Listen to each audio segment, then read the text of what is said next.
Tonight, the fight over recreational marijuana taxes in mid-Missouri.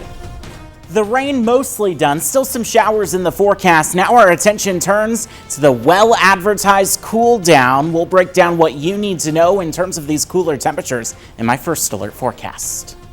And how mid-Missouri businesses are becoming energy efficient. This is KOMU 8 News at 10. Coverage you can count on. KOMU 8 News starts now.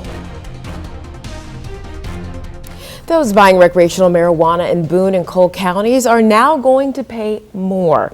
Good evening, everyone. I'm Evie Allen. And I'm Emily Spain. Thanks so much for joining us tonight. Local marijuana sales taxes went into effect Sunday and are causing some confusion. KOMU 8's Grant Green is here in the studio to break down the cost for us. Grant? Emily, customers in Boone County and Cole County will now pay marijuana sales taxes at the state, county, and municipal level as a stacked tax. But according to the Cannabis Trade Association, those are in conflict with what the state constitution lays out. The tax for Boone and Cole County is 3%, and an additional 3% tax in Columbia is stacked along with the existing 6% sales tax for a combined 12% tax. One spokesman for MoCan Trade, a Missouri Cannabis Trade Association, says that cities acted appropriately to what the Constitution says, but the counties did not. So what you have there is these local 3% taxes that are stacked on top of each other. That's not the way the Missouri law works, and that's not proper. And what you have there is a situation where you start to drive up the price of legal marijuana in the state of Missouri. Boone County Commissioner Kip Kendrick acknowledges the confusion and says Boone County has a plan to handle both taxes. Likely appropriate what we assume predictions or revenue predictions are for unincorporated Boone, and then set aside in reserve for the time being, set aside in reserves money that's remitted back to us from sales and dispensaries within the city of Columbia. Corday says he expects there will be legal action taken within the next month, somewhere at the Missouri Circuit Court level. In the studio, Grant Green, KOMU 8 News. Well, 1,600 people in Missouri applied for a marijuana microbusiness license, and the state issued 48. We know 2 of those licenses are going to be people in Columbia. One of the locations approved is on Vandiver Drive, and the other is on Texas Avenue. The winners were selected in a random lottery draw and had to meet a certain criteria. The criteria caters to people who fall in a high poverty rate. DHSS says the recipients will need to become operational within 2 years. A Missouri attorney who helped legalize recreational marijuana says it's important the recipients start thinking about securing money. Most of them are going to need to secure financing, but I think they're going to find that they'll hear from potential investors. You know, their names, their contact information will be public, actually is public, and so they're going to be approached by investors, I believe, who will be interested in helping them get their businesses off the ground. People who applied and were not selected in this round have the option to get a refund or reapply for the next rounds. DHSS expects the next rounds to be around next summer and March of 2025. We saw some rain today, some thunderstorms this morning. Tomorrow with clearing skies, we're tracking that cooler air coming up in just a few minutes. Okay, thanks, Matt. With parts of the I-70 expansion project tentatively starting in early 2024, the MU College of Engineering announced it's establishing the Missouri Work Zone Safety Center of Excellence. KOMU 8's Leah Rainwater joins us in the studio to tell us more about how the research with this program will keep those in and around work zones safe, Leah. Well, reports from MoDOT say the average number of work zone crashes within the state of Missouri have increased. This raised concerns for the faculty at the MU College of Engineering, who decided to do something about it. In 2021, there were a total of 106,000 work zone crashes nationally. The 5-year average of work zone crashes in Missouri is over 1,600 per year. In 2022, it was above 1,800. MoDOT is reporting an average of 15 work zone fatalities per year over a 5-year period, and numbers for 2023 aren't complete yet, but so far there have been 5 fatalities in the state already. The interim dean of the MU College of Engineering says they're researching new technologies to keep drivers and workers safe. We look at traditional countermeasures all the way to new technologies that haven't been tested yet. Broadly. So we do that testing and research on that side. The College of Engineering hopes its research will help to lower work zone crashes when construction begins and in the future. In the studio, Leah Rainwater, KOMU 8 News. Affordable childcare has been a persistent issue beyond the COVID-19 pandemic. When people are unable to afford childcare, they often can't work, which affects the overall economy. Today, business leaders and lawmakers came together at a childcare forum at MU to discuss solutions. Lawmakers attempted to pass a childcare tax credit package this year and have plans to try again next year. Hopefully we can get that across the finish line, because that child care tax credit package is going to make a huge impact on improving both the infrastructure capacity and the ability for businesses to offer child care benefits to employees. The Missouri Chamber of Commerce reports 9% of Missouri parents are voluntarily leaving their jobs because of child care issues. Columbia Solid Waste has proposed putting a new trash compactor on Hitt Street to help clean up downtown. A compactor presses down waste to make more room. Solid Waste held a meeting tonight to get feedback. The spokesperson for Columbia Utilities says the current dumpster in that location needs to be replaced. In recent years, that hasn't had enough capacity to meet the needs in that area. So the compactor that we're proposing would be a 14-yard dumpster, so quite a bit bigger. The city expects the compactor to cost $30,000. You can find a link to more on this story at KOMU.com. Here's what's happening right now. Late Senator Dianne Feinstein is lying in state at San Francisco City Hall. Here's a live look where you see her casket draped over with an American flag. San Francisco is where she served as mayor before her more than 30 years in the U.S. Senate. A funeral is set for tomorrow, but it will be closed to the public. The House of Representatives has adjourned until 10 a.m. Friday. The chamber's top leadership role is vacant after the removal of House Speaker Kevin McCarthy yesterday. That marked the first time lawmakers removed a Speaker of the House from office. McCarthy says he will not rerun for the position. Senate Republicans say they're concerned about the situation in the House and are closely watching what develops.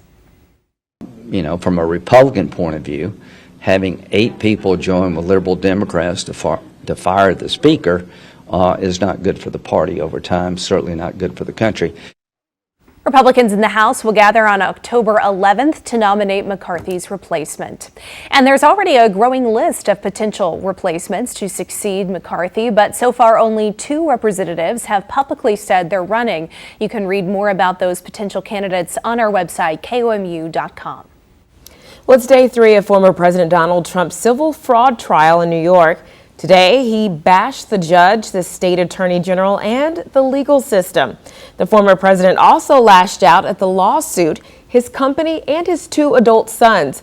Trump is accused of misrepresenting his net worth to the tune of billions. He called the case against him election interference, forcing him to stay off the campaign trail. But I'm here, stuck here, and I can't campaign. I'd rather be right now in Iowa. I'd rather be in New Hampshire or South Carolina or Ohio or a lot of other places, but I'm stuck here.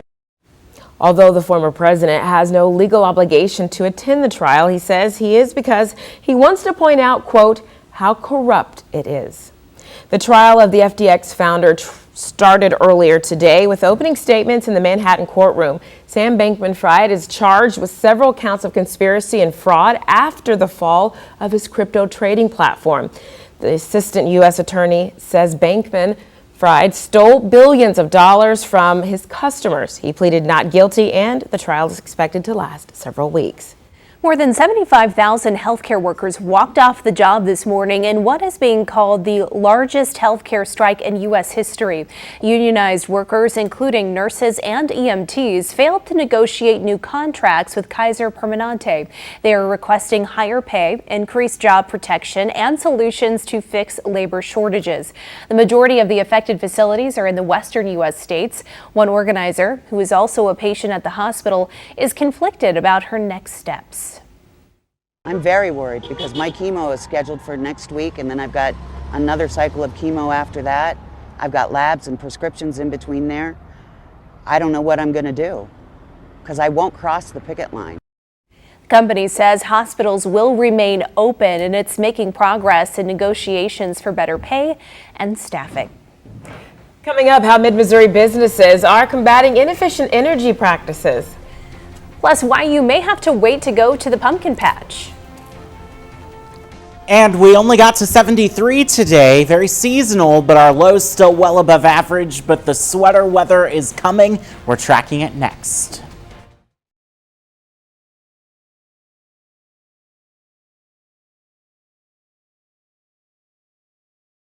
Well, it's Energy Efficiency Day here in Missouri. It's a day where Missourians practice using less energy to reduce environmental issues. KOMU 8's Shay Lawson is in studio now with how one business is stowing its inefficient practices away. Shay. Well, Congress passed the Inflation Reduction Act a little over a year ago, granting over $1 billion to the United States Department of Agriculture's loan program. Now, one rural business owner tells me he's taking advantage. Levi Willis opened his business and the environment. 150 businesses received the grant money during the last application period. The next deadline for applications is due December 31st. Reporting in the studio, Shay Lawson, KOMU 8 News. A cold front is moving through the region right now. It's not Monday 70s next week. All right, thank you, Matt. Well, coming up, how Missouri's drought is causing issues for pumpkin patches. But first, there's your lottery numbers. Good luck.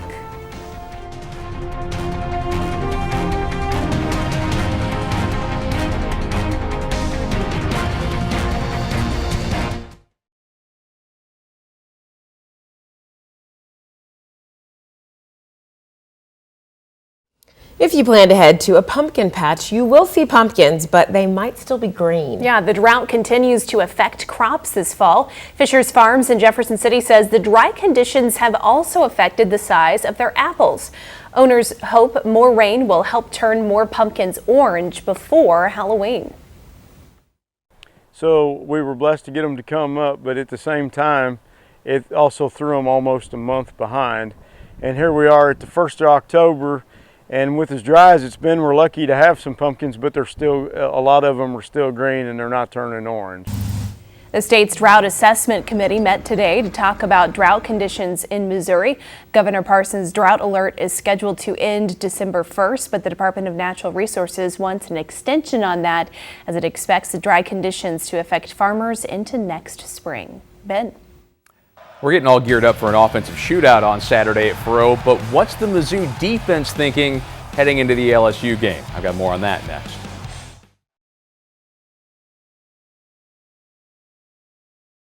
Welcome back. Our forecast for tomorrow starts the day with cloud cover, but sunshine quickly going to return. A few showers and sprinkles. Meteorologist Beth Finello is here to start your day on KOMU 8 News today from 4:30 to 7 a.m. We'll start the day in the 60s. We'll get to the middle 70s. Some of us could get to the upper 70s, particularly if we clear earlier. Back to the mid 60s on Friday, low 60s Saturday, 50s at kickoff for the Mizzou Tigers. Then we're back in the 70s next week. We were just asking Matt his advice on what to wear to the game. Like, do I wear a winter hat? Do I wear a hoodie, a coat? And the best advice I have is start pulling those things out, and then before you leave for the game, step outside. If it's cold, you're probably going to want that stuff. If you're comfortable, it's only going to get warmer from there. Right. But we're It's not looking gonna at get 50s colder. for the game. But no cooling conditions expected. I'm thinking a short sleeve tee under a long sleeve tee with a full zip hoodie. That sounds about right. Prepared for anything.